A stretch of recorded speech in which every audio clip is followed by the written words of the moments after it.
Então vamos lá para mais um vídeo aqui no canal. Dessa vez não reagindo a um vídeo específico, mas inaugurando um novo quadro aqui, que é o Lendo Notícias Científicas. Eu gostaria de trazer aqui um vídeo e um texto de novidades que os nossos cientistas estão produzindo, certo? Eu aqui vou trazer novidades relacionadas a o que está sendo divulgado pela agência FAPESP. Existem várias agências de fomento da pesquisa brasileira e existem várias agências que fazem a divulgação da pesquisa brasileira. A FAPESP é a Fundação de Amparo à Pesquisa aqui em São Paulo. Todos os estados brasileiros possuem fundações de amparo a pesquisas, que são fundações estatais, elas são referentes ao estado, então FAPESP é a fundação específica de São Paulo, mas tem do Rio de Janeiro, tem do Mato Grosso e todos mais, e são agências que investem na pesquisa, ou seja, ela dão subsídio e também bolsas para os pesquisadores, e também a FAPESP ela tem uma revista de divulgação científica.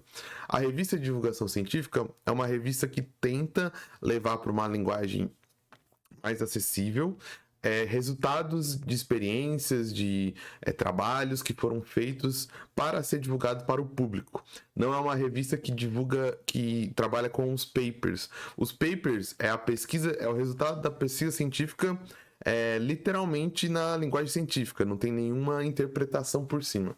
Agora, os artigos que a gente acha na revista FAPESP, que é uma revista que a gente pode assinar, mas também tem o blog aberto com notícias abertas, elas são interpretações de jornalistas científicos da agência FAPESP e entrevistas aos pesquisadores. Então aqui a gente não tem um contato com o trabalho primário, e sim com, às vezes, um resumo, às vezes uma explicação. A FAPESP trabalha também com levantamentos, com entrevistas, tudo bem? Então eu trouxe aqui uma matéria da agência FAPESP, do blog FAPESP. Se você quiser também, você pode assinar a FAPESP, é um preço bem em conta, isso aqui não é publicidade, não estou sendo pago para isso. Eu também trouxe um vídeo do canal deles, que é o canal Agência FAPESP, sobre uma novidade científica. E essas revistas de divulgação são muito importantes porque mostram, como se fosse até uma prestação de contas, né? Porque afinal de contas a FAPESP está usando o dinheiro público para financiar essas pesquisas. Então a revista científica, ela serve, a revista de divulgação da FAPESP, né? Ela serve tanto como uma divulgação científica como uma prestação de contas, né? Eu sei que a gente não tem que funcionar, um estado não funciona como uma empresa, né? Você não tem que falar quanto eu gastei, com o que então, mas eu falo que é uma prestação de contas no sentido de que, o dinheiro está tendo frutos e está voltando para a sociedade. Então vamos lá para a notícia, que é uma notícia muito interessante que eu achei na Home, uma notícia de 5 de maio de 2023. O vídeo de hoje está sendo gravado no dia 8 de maio, então faz 3 dias. Biosensor detecta glicose na urina e pode ajudar pessoas com diabetes a se livrar das picadas no dedo. A matéria é da Júlia Moioli, eu espero que tenha sido lido certo, para a agência FAPESP. Então vamos lá. São grandes as chances de que, em um futuro próximo, pacientes com diabetes possam contar com teste indolor e menos invasivo para monitorar seus níveis de glicose. Pesquisadores da Universidade de São Paulo e da Empresa Brasileira de Pesquisa Agropecuária desenvolveram um biosensor que realizar a análise em amostra de urinas. Os resultados do estudo foram publicados na revista AC Sustainable Chemistry and Engineering. Gastando meu inglês. De acordo com a OMS, né, Organização Mundial da Saúde, aproximadamente 422 milhões de pessoas vivem com diabetes em todo o mundo. A doença está entre as 10 principais causas de morte devido a complicações e neuropatia associado à dor nos membros. O monitoramento contínuo dos níveis de glicose é indispensável para esses pacientes controlarem a saúde. Embora os glicômetros, que são obtidas por picadas nos dedos, sejam o método mais consolidado e bem aceito, avanços tecnológicos em biosensores podem abrir oportunidades para opções não invasivas e indolores, utilizando suor, saliva, lágrima, ar exalado pela respiração ou urina. As versões já existentes, no entanto, ainda não apresentam tecnologia madura e comprovadamente confiável, além de serem caras e montados com polímeros plásticos flexíveis, que têm curta vida útil e não são biodegradáveis. o que acontece? O pessoal com diabetes tem que fazer para quem não sabe, diabetes é uma doença que envolve o controle de glicose no corpo, né? Através da insuficiente produção de insulina, e essa produção de insulina pode ser insuficiente por vários motivos. Para quem não sabe, basicamente a gente usa a glicose para produzir energia para o nosso corpo, produzir uma molécula que a gente chama de ATP. Certo? A glicose a gente retira dos alimentos. Só que essa glicose, para ela ser metabolizada, a gente precisa de alguns hormônios. E um desses hormônios é a insulina. Então existem pessoas que por diversos motivos não conseguem metabolizar essa glicose de maneira sustentável para o corpo, de maneira saudável para o corpo. E esse quadro a gente caracterizou dentro da medicina como diabetes. Então, as pessoas precisam injetar insulina através de métodos artificiais. O mais conhecido através da seringa que as pessoas injetam a insulina no músculo, né? Só que para a injeção de insulina ser saudável, para eu ter um acompanhamento saudável, essas pessoas precisam saber como que está a glicose no sangue, como que está o monitoramento, qual que é a quantidade. E para isso elas usam o teste. O teste mais consolidado hoje, como foi dito na matéria, você precisa dar uma picada no dedo, né? Tirar um pouco de sangue. Para pessoas que fazem esse teste ocasionalmente, para a gente, por exemplo, que vai fazer um check-up no clínico geral uma vez por ano, ou 2 vezes por ano, é ok, vamos dizer assim, né? Porque é uma picadinha no dedo, já era, você vai fazer hemograma provavelmente também. Só que para uma pessoa que é diabética, ela vai fazer isso pro resto da vida dela, porque diabetes ainda não tem cura. Vamos esperar que no futuro próximo a gente encontre uma cura. Então isso é muito conveniente, tá? Ou toda hora que você precisar ver a glicose, você ficar furando seu próprio dedo. Isso é um incômodo. Isso pode acarretar alguns problemas. Pessoas que têm problemas de cicatrização, os diabéticos já têm problema com cicatrização. Isso é muito problemático para uma criança diagnosticada com diabetes, porque você vai ficar furando toda hora o dedo dele. Então, a pesquisa que envolve uma maneira alternativa, por exemplo, com a urina, por exemplo, você ter uma tira e você conseguir fazer o exame com a urina ou com a saliva, é muito melhor porque torna esse processo muito menos inconveniente para essas pessoas. Né? Essas pessoas vão ter um processo mais tranquilo para ficar medindo a diabetes, porque eu aposto que devem ter vários diabéticos por aí, ou até crianças diabéticas, que não conseguem ter um controle por medo de ficar furando, por medo de ficar sangrando toda hora, por medo da dor, é um desconforto chato. Então, esses biosensores vêm muito a calhar e seria uma novidade incrível para os diabéticos e seria muito legal que o primeiro a der certo no mundo fosse um biosensor brasileiro, né? Porque a gente teria a patente, a gente teria feito através de instituições públicas, a gente conseguiria distribuir no SUS, provavelmente, isso daí. Então é muito interessante isso. Agora vamos voltar ao texto. Motivados a criar uma versão que atendesse aos requisitos de estabilidade, especificidade e precisão, e além disso, fosse barata, simples, passível de miniaturalização, conectável a dispositivos inteligentes, escalável e com baixo impacto ambiental, pesquisadores do Instituto de Física de São Carlos, do Instituto de Química de São Carlos e da Embrapa Instrumentação desenvolveram pequenas tiras que detectam glicose na urina por meio de tensão elétrica ao custo de 0,25 centavos de dólar, aproximadamente R$1,25 cada. Muito barato, né? Lógico que isso aí vai ser produzido em larga escala, né? Então vai ter um valor muito maior. Porque a gente vai produzir isso em centenas de milhares se a gente produzir. Mas para uma tecnologia que está no começo, é muito barato, porque tecnologias em geral, elas começam num valor, mas a partir do momento que isso for publicado, ou que isso for patenteado, pessoas vão desenvolver em cima, pessoas vão ler esses artigos, pessoas vão tentar replicar. Então a tecnologia, com o passar do tempo, ela sempre barateia, né?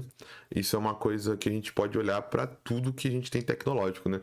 Um computador no começo, um microprocessador, era muito caro, mas aí as empresas foram desenvolvendo em cima e hoje em dia a gente tem processadores extremamente 100 vezes mais potente do que aquele primeiro processador lá dos IBM antigão, e você compra por R$300 hoje.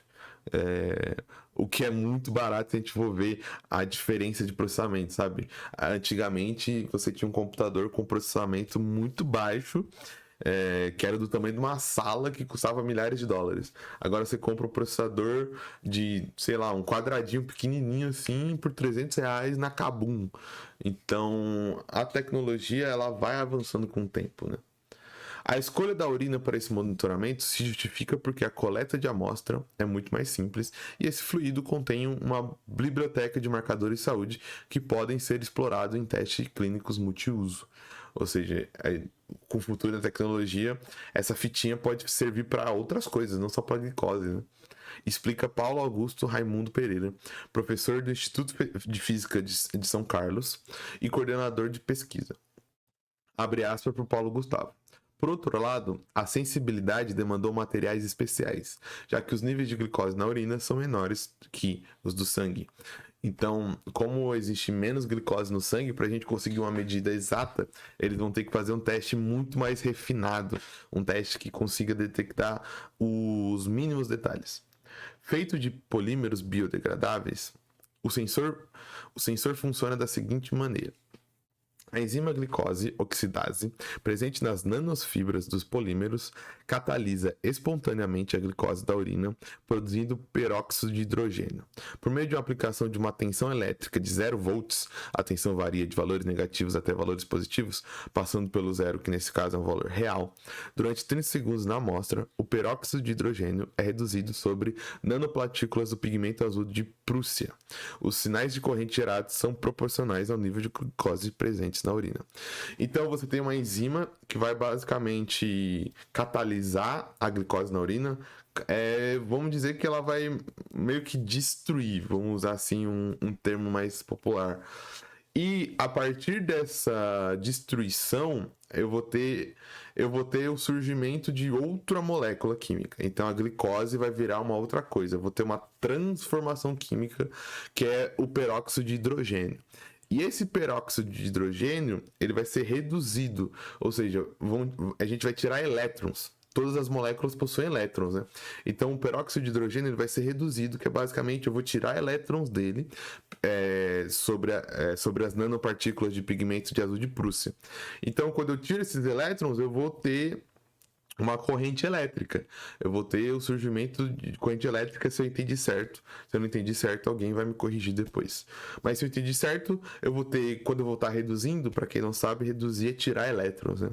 Então eu vou tirar elétrons dessa molécula e a corrente elétrica vai ser proporcional à quantidade de glicose presente na urina, né? Então eu faço um processo de transformação dessa glicose para mim ter uma resposta em carga elétrica e a interpretação dessa carga elétrica é a concentração de glicose na urina da pessoa, e aí a máquina provavelmente vai traduzir isso num número, como os testes de glicose pelo sangue traduzem com um número, né?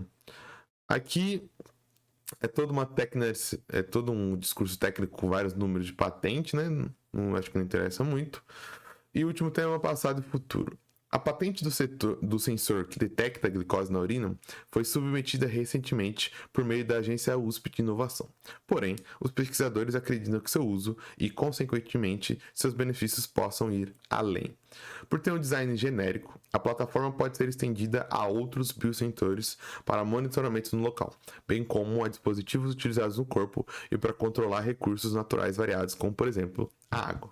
As possibilidades de esforços futuros relacionados ao trabalho incluem o desenvolvimento da produção em larga escala de fibras como as usadas nos dispositivos, inclusive com biomateriais, e a validação do trabalho também em larga escala com a comparação com metodologias padrão ouro de referência.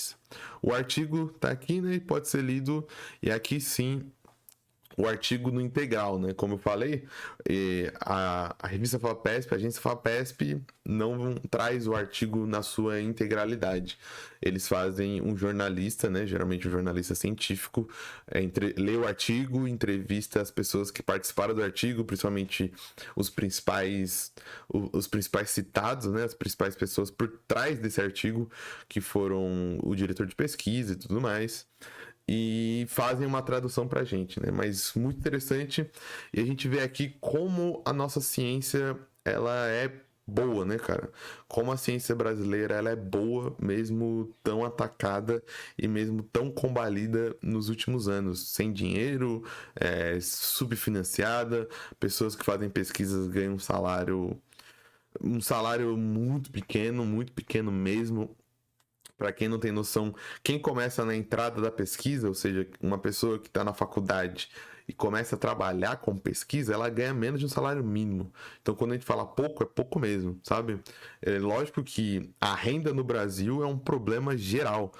E só que pessoas que estão trabalhando muito estão ganhando menos de um salário mínimo e muitas vezes estão fazendo avanços científicos com projetos de iniciação científica na graduação, e só quando eles vão para um mestrado ou para um doutorado, que é um processo super difícil, é um moedor de carne.